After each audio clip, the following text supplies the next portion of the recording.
I'm lucky again to see two more streamlined bicycles of the 30s. First one is the 1934 Schwinn Aerocycle.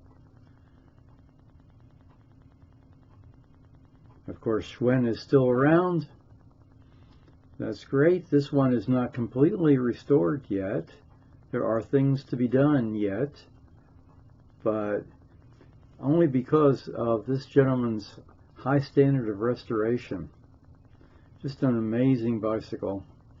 You see the carrier in the back here, the chrome chain guard.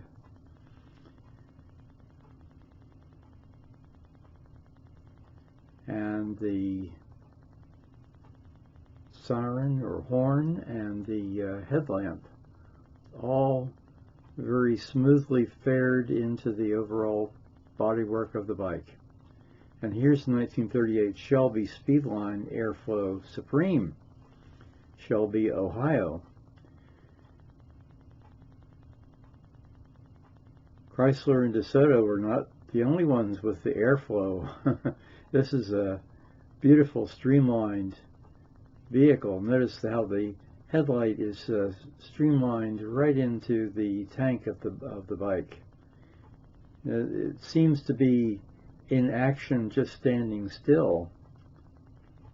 Just one giant sweep all the way to the back carrier.